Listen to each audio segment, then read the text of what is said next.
and we're going to be doing an overview of the arms, which I guess I shouldn't have bothered attaching until I was done with this. Very nice. It's got the individual fingers. The first joint is jointed, but the outer joint is not. Thumb is on a ball joint. It's got about 80 degrees worth of articulation in the elbow, rotation below the shoulder.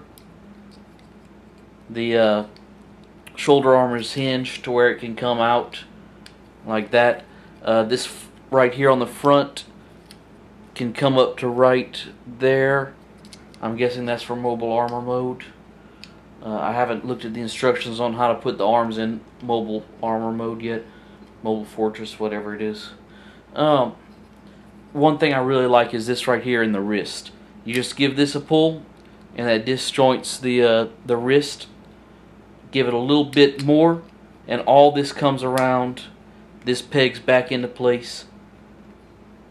And then I'm thinking this comes along the side right here and is going to be hidden in that open area of the torso. This forearm panel opens up like this. This right here in the bicep comes out like that. And I might should have taken that out after it was... Oh, okay, this right here is going to connect, is what it looks like. Yeah, the two pieces of armor are going to connect for the mobile armor mode. And I don't really see anything else you can do with it past this. I did go ahead and turn this guy into the mobile suit mode, just because I was curious. I wanted to see just how tall he was, and it's nice. I like it a lot. But let's go ahead and see how we got to this point. The next thing we're going to build is going to be the bicep area. You're going to take this, put in a polycap. This right here is the slider that lets the bicep slide out. And it just takes... And I dropped my polycap. Yeah, what I was trying to say was you want to make sure that these slide freely before you close it up. Otherwise, it's not going to want to work right whenever you go to extend it. And this one right here is tight, but I'd rather have it tight than super duper loose. I might should have cleaned it up just a little bit more though. Next thing you're going to do, you're going to attach the elbow joint like that. And the last thing that's going to be going into this is this slider joint. And that just closes up. And like I said, you've got that right there that pops out of it for the mobile armor mode. And really at this point you could, if you want to, go ahead and attach this to the shoulder. I'm gonna. Now the next thing up is the hands. I'm not actually going to show the whole assembly of the hand because it's a pain and it's tedious. Just picture all of these, this, that, and some other parts over there all coming together in an amazing way. And I'll be right back. The only thing I'm going to say about it is it's easy to tell the top from the bottom on the finger joints. Focus. Because the bottom has a longer slot than the top. One other thing is these three fingers are all the same, but there's a different finger for the pinky. So don't mix that up. Now that we've got the hand assembled off camera, we're going to go ahead and put in the wrist joint.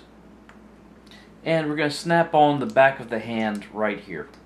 And that's going to keep all these fingers that are honestly, they just beg to fall out while you're assembling everything.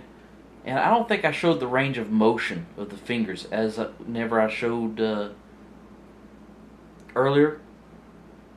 But that's about how much motion you get ranging all the way out to right there.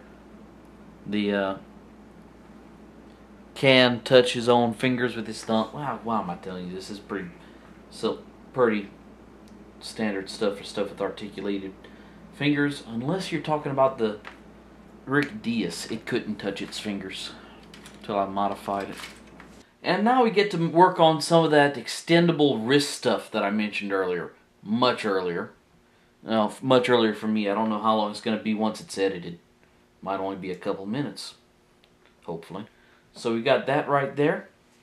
And then this little black piece right here, we're going to go ahead and put this into these red pieces.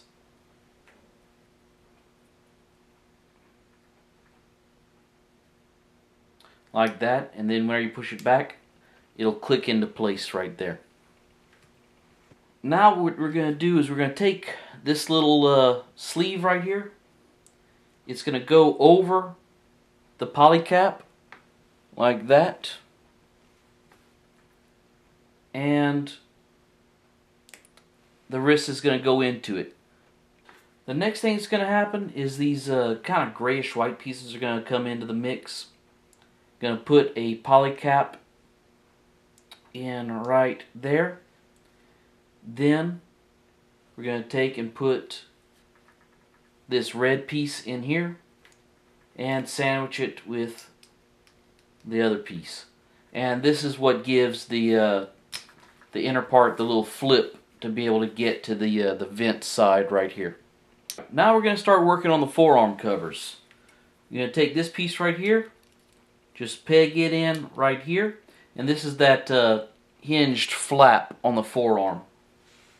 Then we're going to take and install the chunk we built a while ago.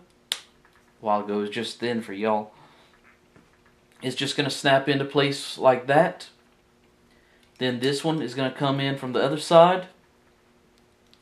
But before I get ahead of myself, this right here, the upper arm, is just going to slot in right there. So you have no elbow hinge in the kind of a bummer, but there's so much going on in these forearms. I guess they figured they just couldn't fit that one last thing, which really I think they could have if they would have just made that a circular indention that this pegged into.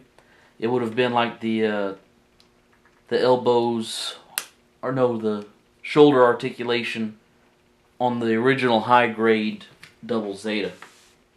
Alright, last thing going on the forearms is going to be this little cover that just goes in place right here, and that covers up the peg hole for the shield to attach. Okay, and the last thing we're really going to be worrying about with the forearms, with the arms period actually, is just attaching the shoulder armor. This right here is just going to peg on to there. This one is going to come in from the front, and this hinged piece of armor that's going to peg into the front, well actually the forearm flaps are going to peg into this, are just going to take and get put right there, and you have a completed arm.